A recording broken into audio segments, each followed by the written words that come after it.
Assalamualaikum warahmatullahi wabarakatuh. Selamat pagi anak-anakku semuanya. Kita berjumpa lagi di mata pelajaran fisika. Fisika itu asik, ya.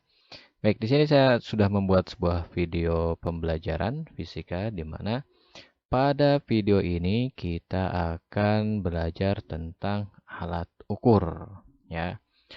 Baik, apa saja alat ukur yang akan kita pelajari? Kita simak video berikut ini. Ya, jenis-jenis alat ukur. Dalam ilmu fisika, kita tidak akan lepas dari yang namanya kegiatan praktikum atau penelitian. Nah, di dalam praktikum tersebut, pada umumnya selalu mengadakan pengukuran. Kegiatan pengukuran tersebut fungsinya yaitu untuk mengetahui suatu kuantitas atau nilai dari sebuah besaran yang diukur.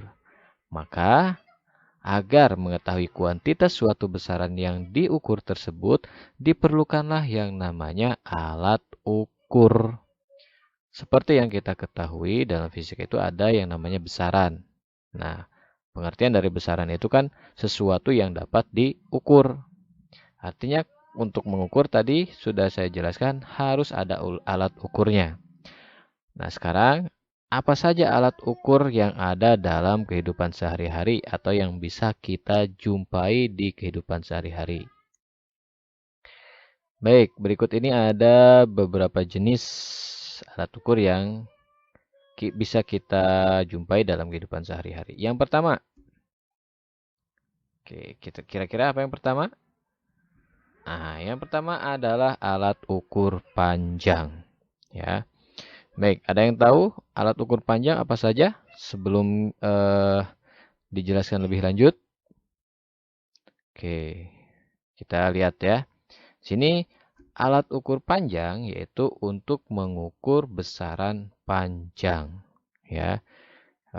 Bisa diingat juga bahwa yang namanya besaran itu khususnya besaran pokok itu ada 7. Salah satunya yaitu besaran panjang ini, ya.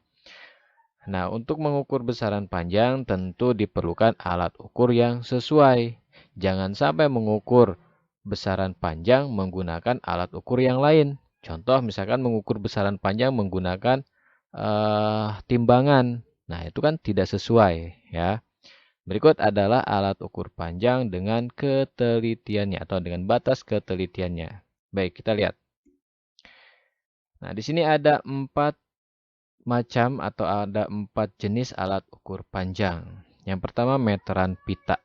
Nah, meteran pita ini memiliki batas ketelitiannya yaitu sampai 0,1 cm.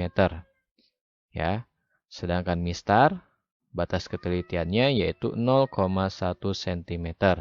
Jangka sorong 0,01 cm dan mikrometer skrup yaitu 0,001 cm. Kita lihat bentuk dari alat ukur panjang ini, dari keempat alat ukur panjang ini seperti apa?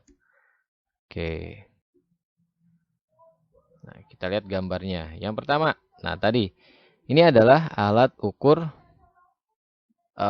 panjang namanya pita ya. Namanya pita. Oke. Namanya tadi meteran pita. Di mana meteran pita tersebut dia memiliki batas ketelitiannya adalah 0,1 cm. Artinya bahwa meteran pita ini dia bisa mengukur sampai benda yang kecilnya sampai 0,1 cm. Ya. Oke, 0,1 cm itu seperti apa? Di mana? Nah, kita lihat di sini ada garis. Ya, ini ada garis-garis. Nah, jarak antara garis ke garis ini dia 0,1 cm. Seperti itu. Next yang kedua tadi yaitu mistar. Kita lihat. Nah, ini namanya mistar ya. Kalau kalian mungkin nama lain dari mistar yaitu penggaris. Nah, penggaris ini panjangnya macam-macam ya. Ada yang 30 cm seperti ini, Ada yang 1 meter ya. Dan pita meteran ini juga sama, panjangnya bermacam-macam. Bahkan ada yang sampai 30 meter ya, ada yang 5 meter. Tetapi kalau untuk penggaris atau mistar umumnya yaitu paling panjang sampai 2 meter. Gitu. Nah, ini ada yang terbuat dari logam ataupun kayu. Di sini contoh atau gambar contohnya ini dari logam, di mana panjangnya 30 cm. Dan batas ketelitiannya ini sama dengan eh, meteran pita ya, yaitu 0,1 cm. Yang ketiganya adalah jangka sorong. Nah, ini ya. Ini adalah gambar dari jangka sorong. Jangka sorong di sini dia memiliki bagian tertentu tidak seperti meteran pita ataupun mistar. Di mana pada jangka sorong ini, nah di sini bisa kalian lihat ya bagian-bagiannya. Lalu di sini ada skala utama dan skala nonius.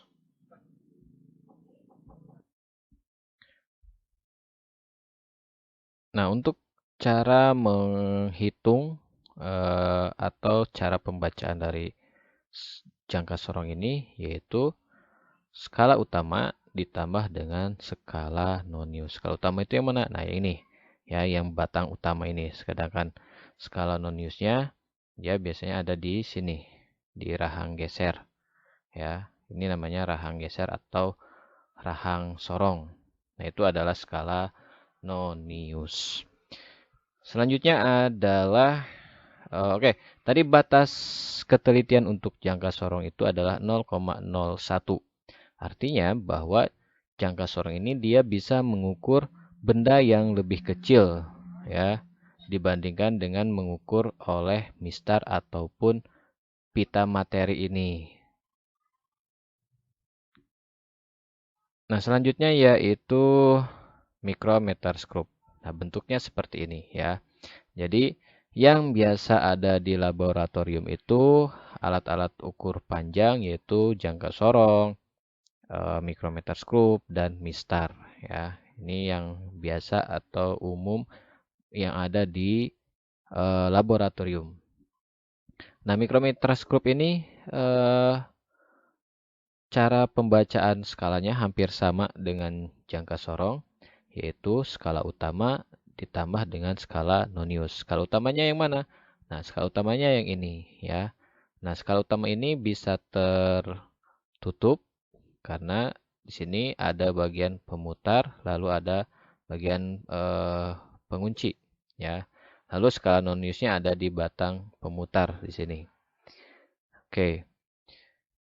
Selanjutnya ada juga alat massa. Nah, untuk alat ukur massa yaitu namanya adalah neraca ya. Jadi alat untuk mengukur massa sebuah benda namanya neraca atau yang biasa kita sebut dengan timbangan.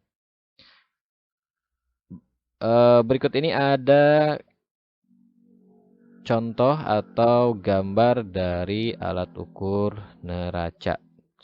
Alat ukur massa. Yang pertama adalah neraca 2 lengan. Nah, bentuknya seperti ini ya. Di mana di masing-masing lengan ini dia memiliki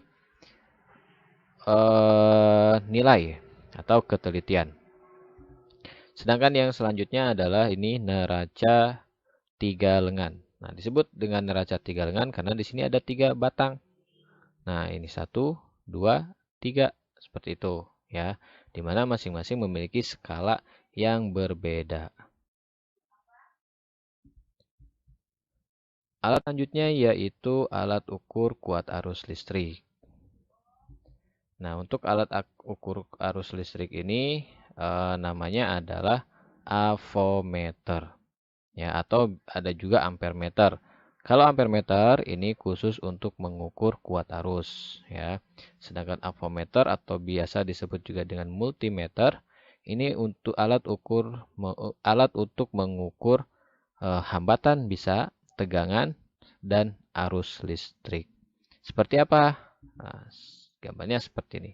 Nah, ini adalah bagian-bagian alat ukur multimeter. Baik, itu saja untuk materi jenis-jenis alat ukur dalam pembelajaran fisika. Semoga video ini bermanfaat. Terima kasih.